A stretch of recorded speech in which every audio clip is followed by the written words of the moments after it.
there, it's me, Jack. Welcome to my perspective. So, in praying this morning, going through scriptures, I was in Matthew chapter 5, came across the scripture where Jesus says, "The eye is the lamp of the body. And if your eye is sound, your whole body will be full of light. But if it's not, if the light in you is darkness, oh, how great is that darkness." And it really got me thinking about where we are in society and how we all know somebody who doesn't believe the way we do. And we kind of scratch our heads and go, how is it they don't see this? How is this not, a reality? My rosary's getting in the way of the camera. It's swinging from the rearview mirror. So it just boggles our mind because can't they see this? Isn't this true? Well, we need to be really humble about that. We really got to be, am I sure that that's really true?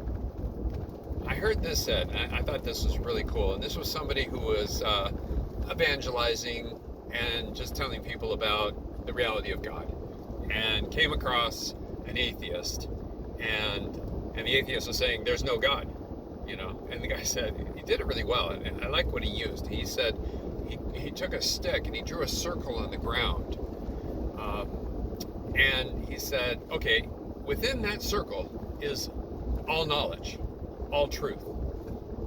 How much of that circle do you think you have obtained?" And if anybody was honest, they would say, well, they would carve a section of that circle, a pie chart of what have you, a section, and say, okay, I probably know this much. And then there would be probably the majority of that circle would be outside of their knowledge. No, I don't know. Could it be possible that, and this is what the guy said, could it be possible that your knowledge of God is outside of what you said you know? We have to be honest about that and go, yeah, I may be wrong. I may not have all of the truth that I'm beholden to. And when it comes to truth about your eternal destiny, I think that'd be kind of important. Like, of all the things you could go to school for and learn, I think that should really be number one. But how do you know what you know is true? Well, if God is true, it should be reasonable. I mean, if God's not reasonable, then we're all in big trouble. So if it's reasonable, then there's got to be truth there. Another way to know that you're dealing with truth is the authority and the integrity of the person who's proclaiming it. I think probably everything we all believe in has been given to us by someone else.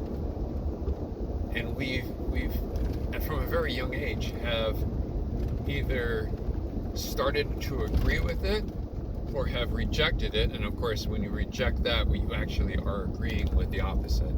So you're actually agreeing with something. And we go through life constantly listening, adjusting, and actually believing it or not.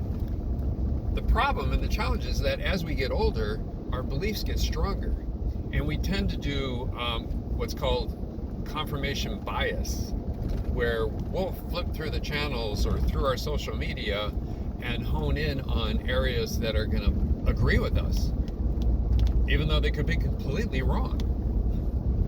So we might just be feeding the beast within, destroying our eternal destiny, because we're not willing to have an open ear to listen to an alternative view with humility.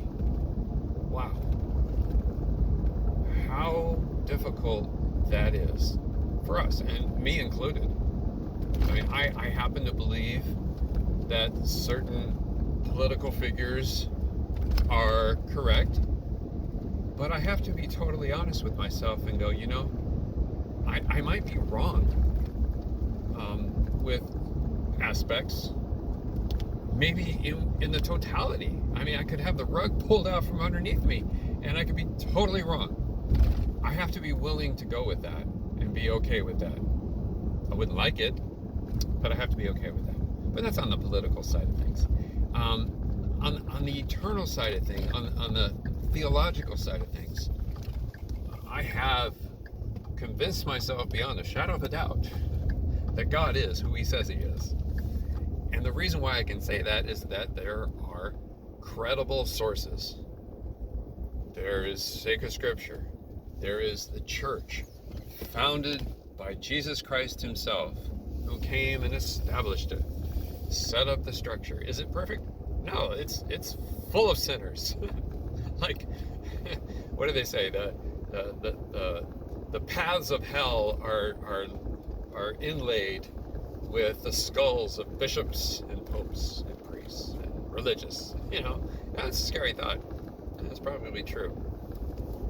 So we have to be really humble about what we are holding on to, and have an honest, deep, resolute ability to say, I could be wrong about this. That we can, and there's so much falsehood going around right now that even on the natural realm, people are confused about their own physical reality. Like, how could this have happened? Because they've listened to the liar. They've listened to somebody proclaiming a falsehood that, I'll use the word, fake news.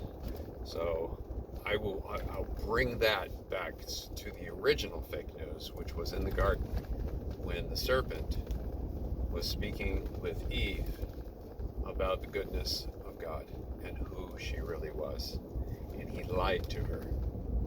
She was convinced of the lie. She acted upon the lie. That is the devil's playbook. It's been that way since the beginning, and it's totally on steroids right now. Off the charts. Turn on the news. Which news broadcast are you receiving information from?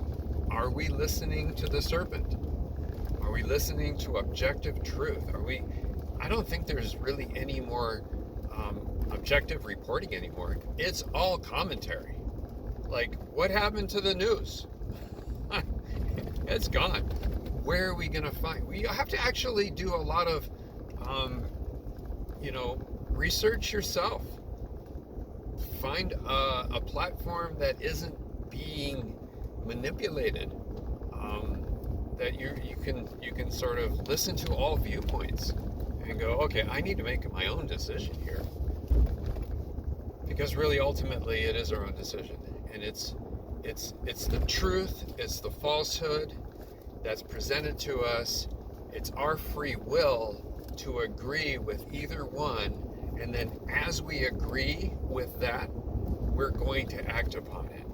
We either become a disciple of the darkness and lies and continue and perpetuate the death culture, the culture of death, or we have ears to hear, and we hear our Father's voice who says, no, it's not true. I am your Father. I do love you. You are mine, and I've called you to a purpose. And we'll listen to truth, and truth will break free. And it takes prayer. It takes an openness. It takes a humility to say, I don't know the truth. I need grace. I need God's help. What a great prayer that would be. It's like, Lord, in all humility, please help me. Give me wisdom of heart. Give me wisdom that I might know you, know your love for me, know who I am, and what I need to do during this brief little life to bring about your kingdom and be an agent of good rather than on the wrong team. And so I leave you with that, and I hope this video finds you in a good place, and that perhaps it'll bring you to a better place. And if that's all it does, I would be so happy. So God bless you all. And remember, life is short, time is short. So let's redeem the time, for the days are evil. God bless.